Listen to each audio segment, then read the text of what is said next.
Hi everybody, we're back with Chapter 5. Now we're going to begin a very common pattern through the remainder of the textbook, which is where the chapters are clustered by an age range, and then there's a separate chapter for each of the three main themes in development: biosocial, cognitive, and psychosocial. So each age group will have biosocial first, followed by cognitive, followed by psychosocial. The big exception to that is emerging adulthood, which is sort of just all one big chapter.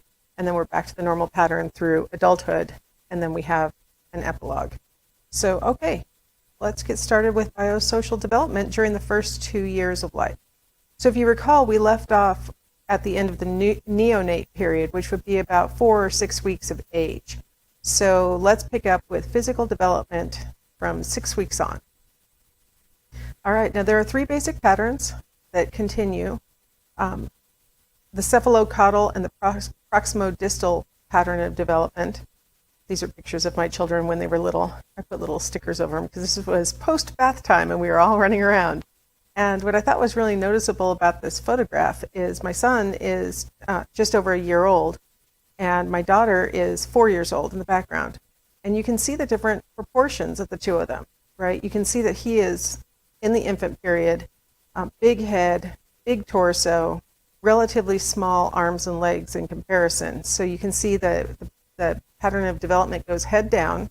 So his head is big, his torso's well developed, and as we start getting farther down, his legs are not very well developed. And then we also see the proximodistal effect, where the core, the head and the body, are better developed physically than his extremities, like his arms.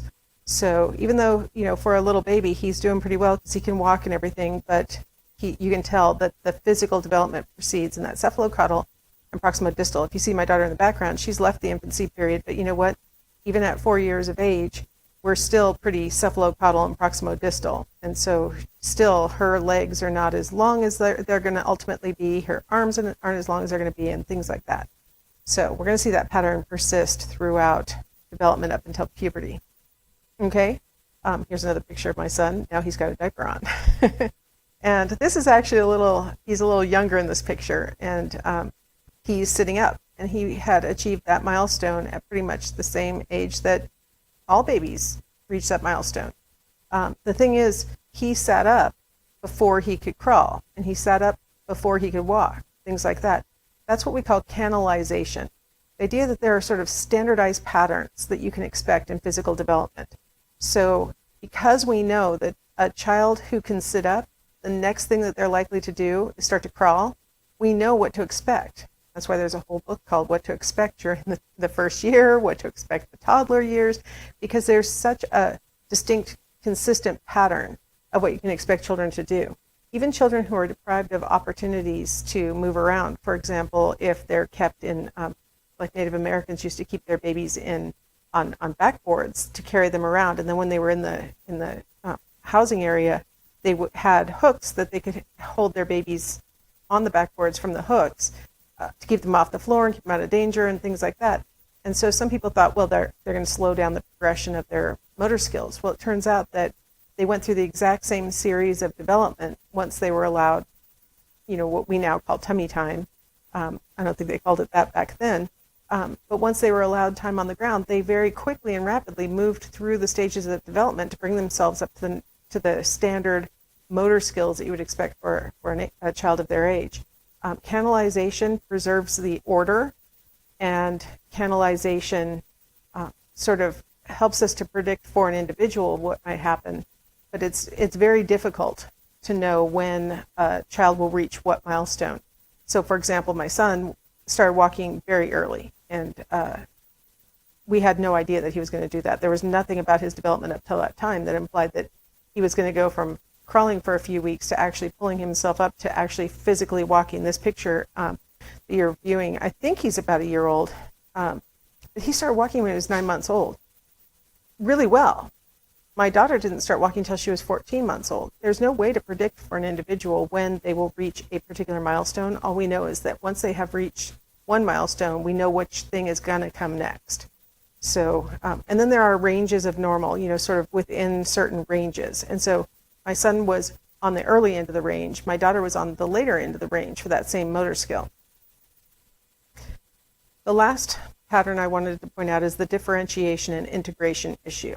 And so here we see a drawing of, see, they have their baby in just a diaper also. But so here we have, again, canalization. So we've got the baby on the left being able to sit up as long as they're supported. Here we have the baby on the right being able to sit alone, unsupported. There's differentiation of skills so that the baby can now start to balance independent of waving their arms, things like that. But there's also integration. So by 7 months, you've got a baby who can sit up because they can integrate, putting their feet in the proper position to maintain their balance, holding their arms in a certain way, holding their heads on their shoulders in a certain way. They can integrate all of those disparate things to produce the ability to actually sit up unsupported. So they differentiate and become more and more specialized and able to do discrete behaviors like grab things, suck on things. Those become more and more differentiated actions, but then we also can integrate more complex actions to produce particular outcomes. And so we see that throughout infancy. Okay, and then I'd already kind of alluded to this issue of norms, and I use the word normal. A lot of times people think normal is a synonym for good or right, and that's not what norms are, or normal literally means in the statistical terms. Norms are statistical compilations of averages so that we can kind of get an idea of typical, so that we can know whether a baby is in the atypical range, either well ahead or well behind. And of course, we're most concerned when they're well behind. Babies who are ahead on a skill, for example, my son walking early, he was ahead on a number of motor skills, but that had no connection to whether he maintained early motor skills throughout his life. Like, it had no effect on whether he could catch a ball. It had no effect on whether he could run fast. It had nothing to do with any of those things. He just reached some milestones earlier outside the norms. It doesn't really matter in the long run if you're a little bit ahead. What we're worried about is if you're significantly behind, what we call 2 standard deviations below the mean. And so the mean would be the average age when it happens. 1 standard deviation would include 68% of all babies will do the behavior or have that milestone within this particular age range. 2 standard deviations will include 95% of babies will all be within this one range of age. So we can say, for example, the normal age range, the norm says that 68% of babies should be sitting up unsupported by 7 months. 1 standard deviation below that would be 6 months. 1 standard deviation above that would be 8 months. 2 standard deviations would be you've got a baby who can sit up at 5 months, or a baby who's not sitting up until 9 months. Okay, so there's this range. Somewhere between 5 and 9 months, you can expect babies to be sitting up unsupported. When we're outside of that, we're talking about really rare occurrences. Babies who can sit up before 5 months, babies who aren't sitting up at 9 months. Where we're worried about is the ones who are lagging behind, because that could imply something developmentally. It could be a warning about something that may be going on in the future. So a lot of these motor milestones are used as sort of markers of ways to predict what may need attention in the future. Now, that doesn't mean that, well, let's spend the weekend holding our baby up so that ultimately it can learn to sit up. That's not really, it doesn't work, for one thing. And for the other thing, it's not really the point. What we're looking at is warning signs of something else that might be on the horizon.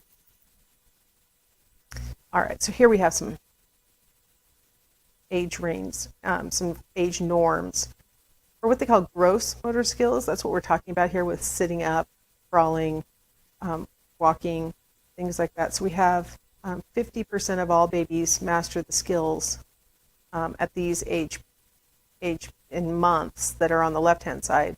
95% of all babies have mastered the skill by this age in on the right-hand column.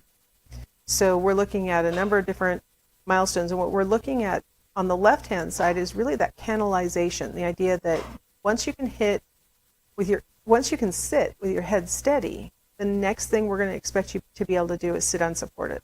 Once you can do that, then we're going to expect you to be able to pull to standing on your own. We're going to be able to expect you to stand without support. Then we're going to expect you to walk. Then we're going to be able to expect you to walk backward and so on, right? This is a progression, and these milestones tend to be achieved in the order listed. So that's the idea with canalization and norms. And we rely on these really heavily when assessing children for potential problems. Potential problems oftentimes can point to brain development issues. So let's talk a little bit about brain development, how it typically proceeds. As far as electrical activity, one of the things that's really interesting about newborns is that they don't display any what we call alpha waves. Alpha waves are waves that our brain displays when it's awake but relaxed. So, for example, you might be experiencing alpha waves right now while you're listening to this video because you're sort of awake, but you're pretty relaxed, maybe just about ready to fall asleep. A lot of times people experience these kind of brainwave patterns when they're watching TV or YouTube videos and just sort of, back in my generation, we called it vegging out because you're sort of vegetating in front of the television set. So we say you're vegging, right? Well, that term refers to the idea that you're so relaxed that you're really just not even thinking anything. Your brain is just very relaxed. Newborns don't experience that kind of brainwave activity. They really are never awake and relaxed.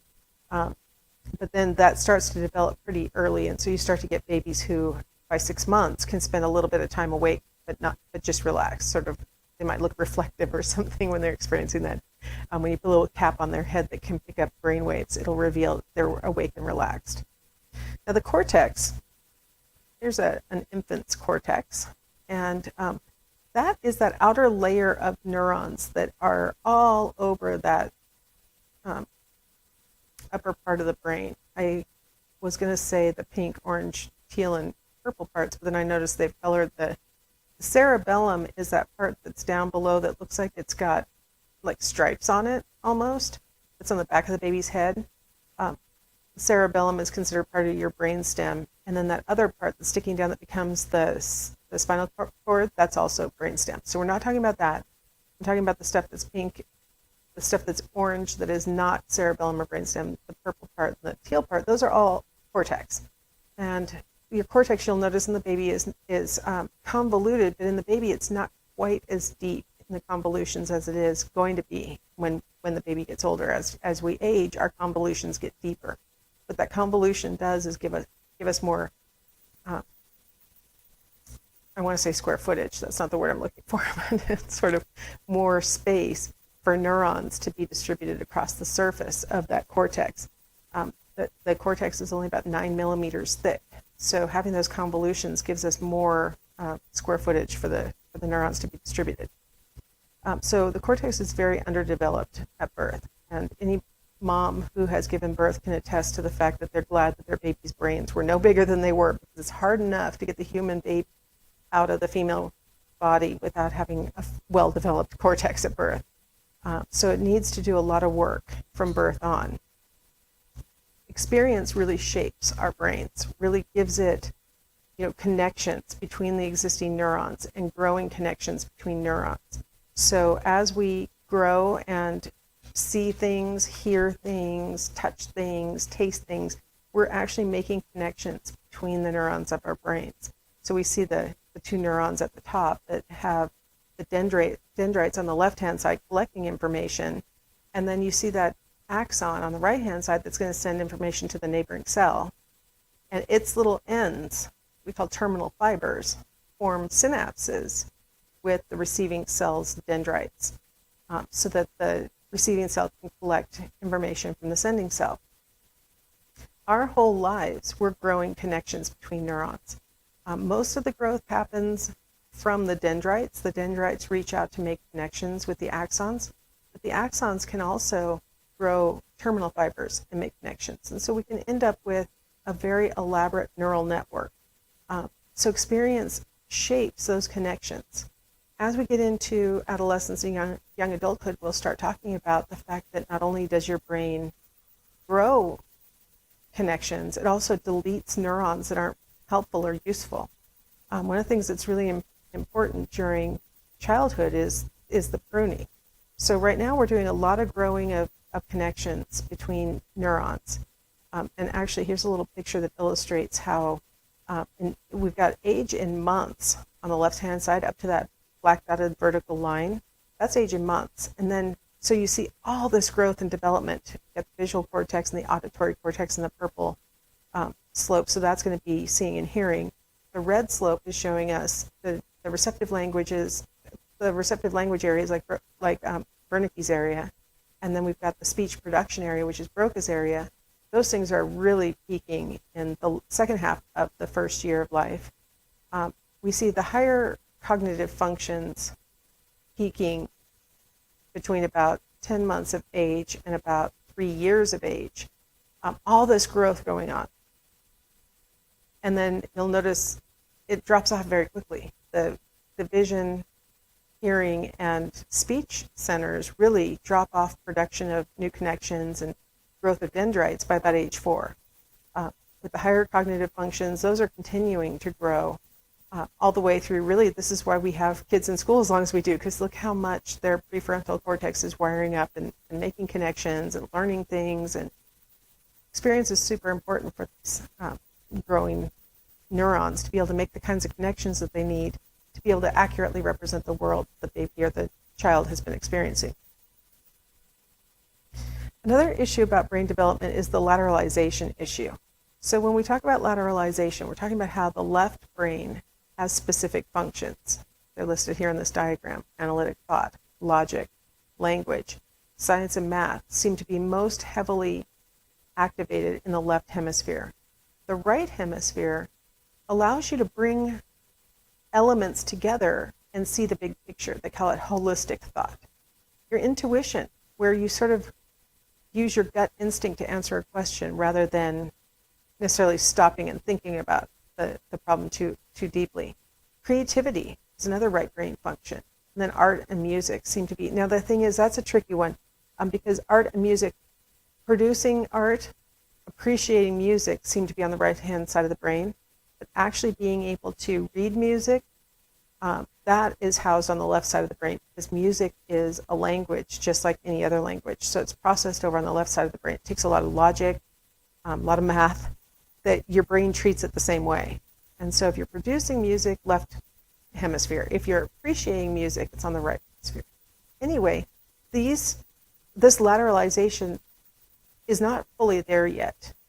Babies kind of use their brain for everything for the first year of their life, and then the lateralization starts to really emerge in the second year of life.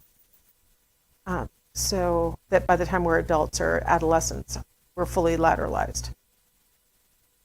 Okay, how about perceptual development? So let's start with vision.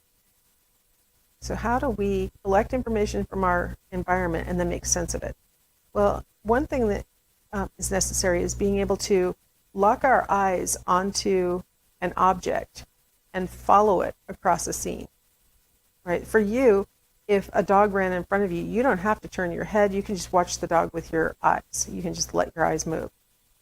For little babies, just leaving the neonate period, so 6 to 8 week old babies now are starting to be able to lock in like that and be able to track an object. And that's going to continue to improve. And you're going to see less and less of their eyes sort of following and then falling backwards for a second, and then following and then falling back for a second, and so on. So it becomes much smoother with age. And then scanning. We see changes in what babies look at across the first year of life. Here we have those blue lines are collected by a computer that is actually pointing a camera at the baby while the baby's looking at this picture. And what they find is that babies who are a month old are looking at chins. They're looking at the area right above the hairline. So it looks like what they're looking at is the contrast areas where they're really trying to figure out what the form is. Like, where does this object that I'm looking at separate itself from its environment? So it can start to find the limitations of the object that they're looking at. So with faces, they look at a lot of edges. If you've ever held a 1 month old, it oftentimes feels like they're looking over your shoulder. And that's because they're trying to figure out where your borders are, where you end and the background begins. And you see a little bit in the 1 month old of them looking at eyes, just a teeny tiny bit of eyes, but mostly looking at edges. In 1 more month, you notice that the 2 month old is looking at mouth and eye pretty pretty much. A little bit of edge, but mostly, and look at, they've added in on the 2-month-old, they're trying to find the edge between hair and face. So you see them dart up to the hairline. But they're mostly looking at eye and mouth. And then you'll notice they have a tendency to look at the left visual field for them, which is the right side of the object's face. So they favor that which is to their left, and that's really important. The left visual field is processed by the right hemisphere of the brain, taking us back to this lateralization idea. The left visual field, which is anything that is to the left of the point of fixation. So if I'm looking at this picture and I focus on a dot that's right smack in the center of this picture of this lateralized brain, everything that's to the left of it is going to fall in my right visual field, in my right hemisphere. Everything that's to the left of the point of fixation will go to the right hemisphere. That's super important because in the right hemisphere is a specific area that recognizes faces. So what this baby by 2 months old is doing is learning to recognize people that they know from people who they don't know. And they're storing these little patterns and sort of regularities in the human face that's going to allow them to wire up that facial recognition area.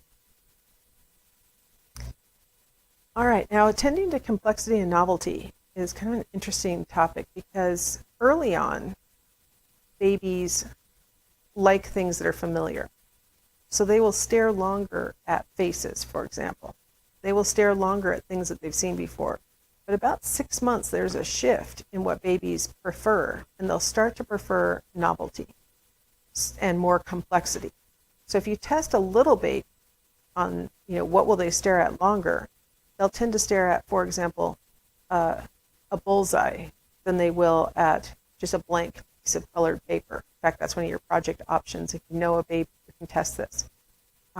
So they like complexity over plainness, but too much complexity. Like they don't really like to stare at a bunch of newspaper writing because that's too complex. They can't make sense of it.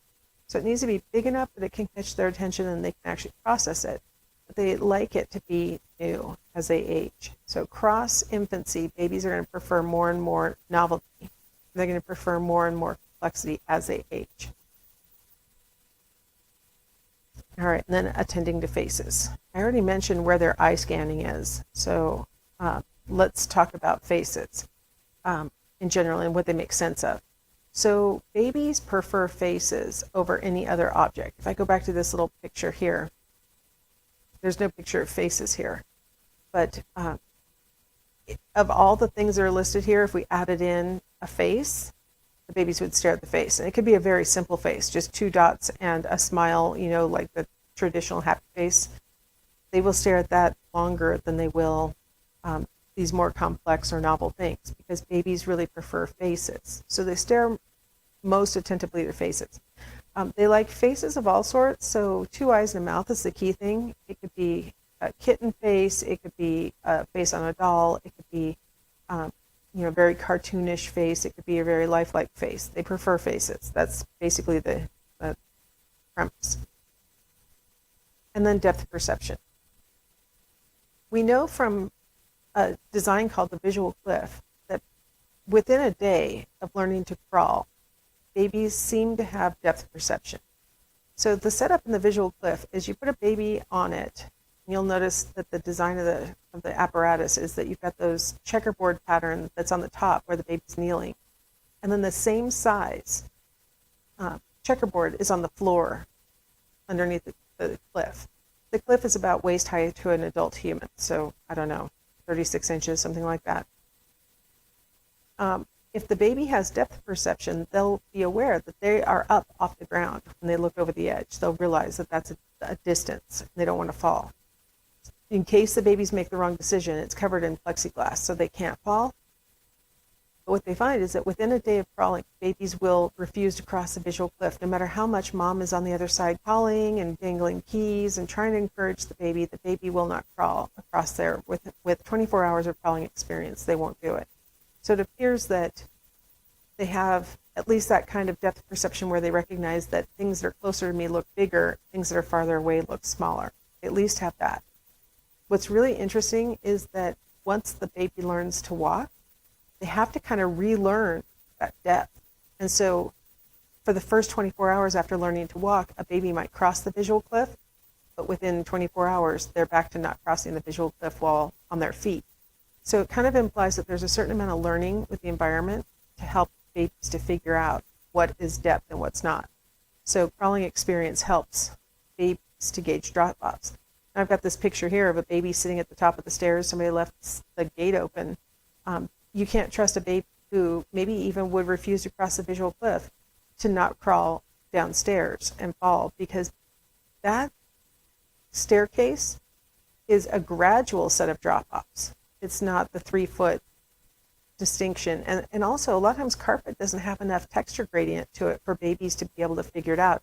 The one in the picture here, at least, has dots that the baby maybe could recognize as getting smaller with distance. But definitely, just even if you took your baby down to the lab and got them tested, I would not trust their ability to recognize depth. That's for sure. With age and experience, though, they will get better and better.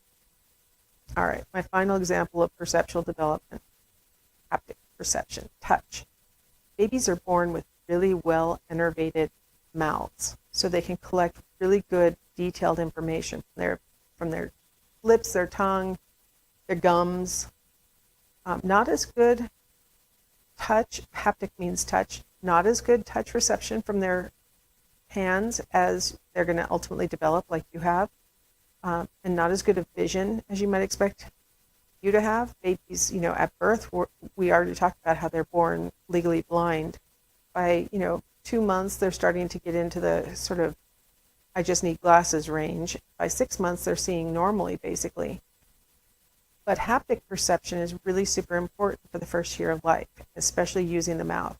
So when we give babies anything to hold, they immediately put it into their mouth, because their mouth is their number one best source of information.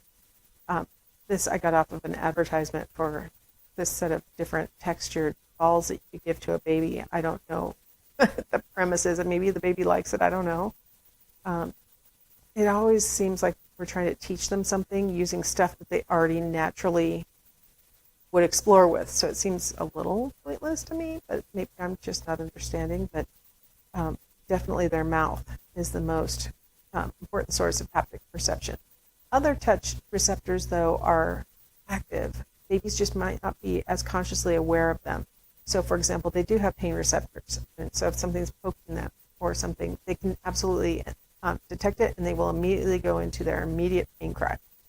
So they definitely can touch, feel, but it's just the best information comes out of their mouth. All right, well, that concludes that very basic biological stuff. I will meet you back here for cognitive development in my next lecture.